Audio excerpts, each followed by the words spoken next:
तेज तर्रार बहू, छोटे बेटा बहू कई दिनों से मुझे मुंबई आने को कह रहे थे, लेकिन इनके जाने के बाद मेरी सहेलियों ने मुझे बताया था कि गांव का घर तेरा अपना है, इसे छोड़कर मत जाना। वैसे भी छोटी बहू तेज तर्रार है, उससे तेरी नहीं पटेगी, इसलिए उनके पास जाने की मेरी हिम्मत नहीं हो रही थी। ऐसा नहीं था कि यहाँ गांव में बड़े बेटा बहू मुझे बहुत प्यार से रखते थे। वास्तव में बड़ी बहू तो कभी सीधे मुंह बात भी नहीं करती थी। घर में उसके अलावा मेरा काम करने वाला कोई और न होने से मजबूरन मुंह फुलाकर ही वो मेरा काम करती। फिर भी मैं सोचती कि चाहे मुंह फुलाकर ही सही मेरा काम कर तो देती है ना, उतना ही काफी है। मन में समाधान तो करना ही होगा। ये घर मेरा है, इसलिए मैं अधिकार से इस घर में रह सकती हूँ। यही सब सोचकर मैं मुंबई जाने से कतरा रही थी। पिछले कुछ दिनों से छोटे बेटा बहू कुछ ज़्यादा ही फोर्स कर रहे थे, इसलिए मैं उनके साथ मुंबई आ गई। घर में आने के बाद जब मैं बाथरूम गई तो बाथरूम में वेस्टर्न स्टाइल की टॉयलेट सीट देखकर मुझे आश्चर्य हुआ, क्योंकि जब फ्लैट बन रहा था तब मैंने ही जिद करके इंडियन स्टाइल की टॉयलेट सीट लगवाई थी। तब मुझे वेस्टर्न पैटर्न बिल्कुल नहीं सुहाता था, लेकिन अब घुटनों के ऑपरेशन के बाद तेज तर्रार बहू ने मेरी सुविधा का इतना ख्याल रखा, यह देखकर सुखद एहसास हुआ। दूसरे दिन शाम की चाय के बाद सब लोग हॉल में बैठे थे तो शिल्पा छोटी बहू ने मम्मी जी कहा, मम्मी जी चलिए हम सब मॉल में घूमने चलते हैं, आप तैयार हो जाइए। मैंने कहा मैं क्या करूँगी मॉल जाकर। छोटी बहू ने कहा जो हम सब करेंगे वो आप भी करना। मैंने कहा नहीं बेटा, मैं घर में ही ठीक हूँ, तुम सब लोग जाओ। छोटी बहू बोली आखिर आप हमारे साथ मॉल में क्यों नहीं आना चाहती। शिल्पा यदि मम्मी नहीं आना चाहती तो रहने दो ना। बेटे ने कहा आप रहने दीजिए जी, आपको किसने कहा हम दोनों के बीच में बोलने को। बेटा मुंह बनाकर चला गया। शिल्पा ने फिर कहा प्लीज मम्मी जी चलिए ना। देख बेटा, 75 साल की उम्र में मैं जल्दी जल्दी चल भी नहीं पाती हूँ।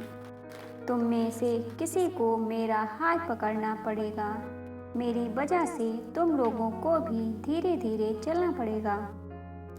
ऐसे में बिना वजह तुम सबका मजा भी किरकिरा हो जाएगा। और मॉल में वो क्या बोलते हैं एक्सीलेटर आदि पर चलना भी मुझे नहीं आता। मम्मी जी जब आपके बच्चे छोटे थे, छोटे छोटे पैरों से तेज नहीं चल सकते थे, तब आप भी उनके साथ धीरे धीरे ही चलती थी ना।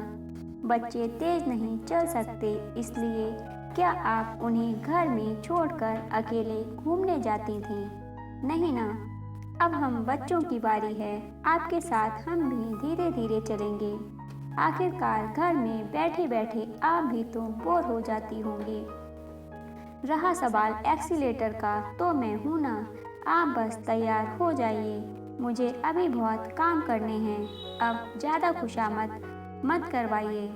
इतना कहकर शिल्पा जल्दी जल्दी किचन में चली गई। बेटे ने कहा सॉरी मम्मी, आप बुरा मत मानिए। क्या करूं, शिल्पा स्वभाव में थोड़ी तेज ही है।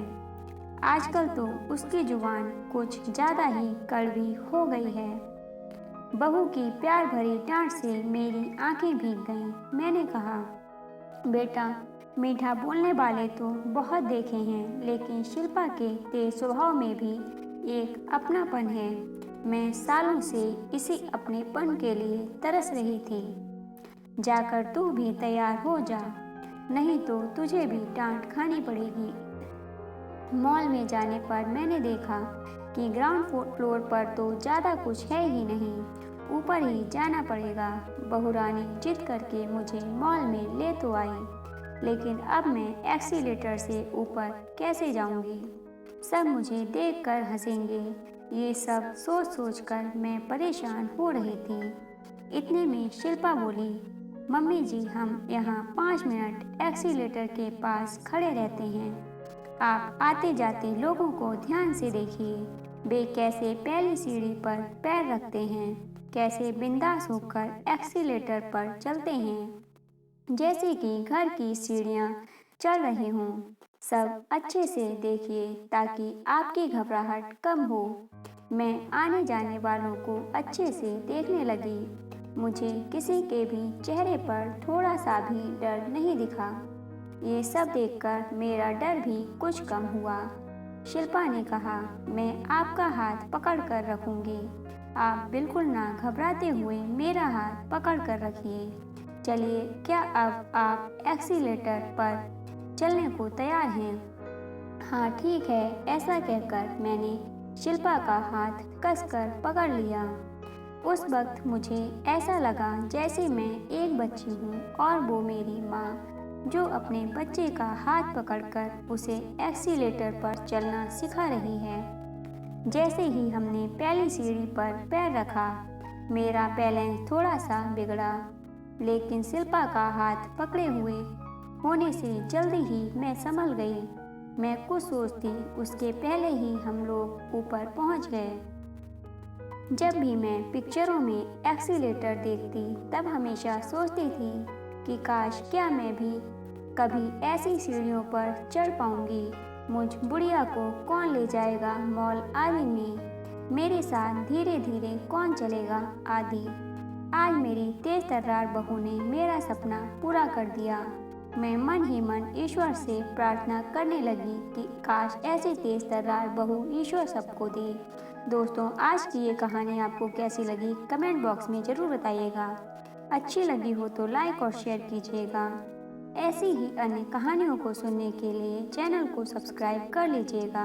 कहानी को पूरा सुनने के लिए धन्यवाद दोस्तों।